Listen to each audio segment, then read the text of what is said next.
بسم اللہ الرحمن الرحیم۔ نیکیوں کو ضائع کرنے والے 5 اعمال۔ 4 چیزیں اللہ تعالیٰ نے قرآن پاک میں ذکر فرمائی ہیں۔ سب سے پہلی چیز شرک ہے۔ شرک ایک ایسا خطرناک عمل ہے، اگر اس کا صدور کسی سے ہو جائے تو اس کی نیکیاں ضائع ہو جاتی ہیں۔ سورہ انعام کی آیت نمبر 88 میں اللہ تعالیٰ نے اعمال کے ضائع ہونے کا ذکر فرمایا، اور اس سے پہلے اللہ نے 18 پیغمبروں کا تذکرہ فرمایا کہ اگر ان سے بھی بالفرض والمحال شرک کا صدور ہو جائے تو ان کے اعمال بھی ضائع ہو جائیں گے۔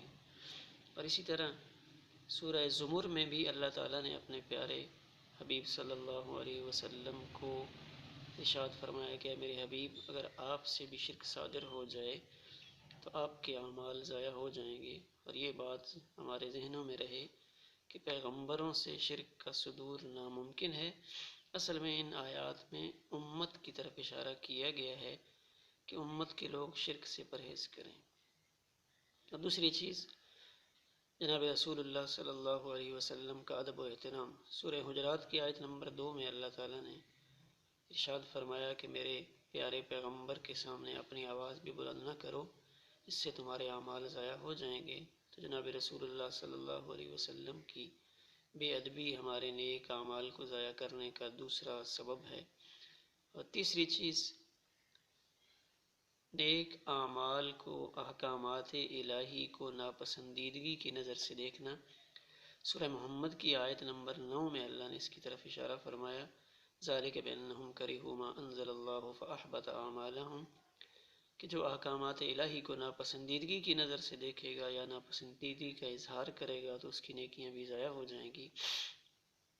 اور چوتھی چیز اللہ تعالیٰ نے سورہ بقرہ کی آیت نمبر 264 میں اس کی طرف اشارہ کیا کہ ایمان والو، اپنے صدقات و خیرات زکوٰۃ کو من اور عزا کے ذریعے سے ضائع نہ کرو۔ من کا مطلب ہے احسان جتلانا، کہ جس شخص کو کچھ دیا ہے اس کو بعد میں یاد کروانا کہ میں نے فلاں موقع پہ تمہاری مدد کی تھی۔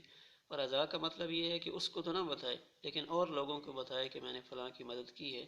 جیسے آج صدقات و خیرات کرتے ہو فوٹو سیشن کا اہتمام کیا جاتا ہے، اس سے بھی نیک اعمال ضائع ہونے کا اندیشہ ہے۔ اور پانچویں چیز حدیث پاک میں مذکور ہے کہ حسد نیکیوں کو ایسے کھا جاتا ہے جیسے خشک لکڑی کو آگ جلا کر ختم کر دیتی ہے۔ اللہ ہم سب کی نیکیوں کو محفوظ فرمائے۔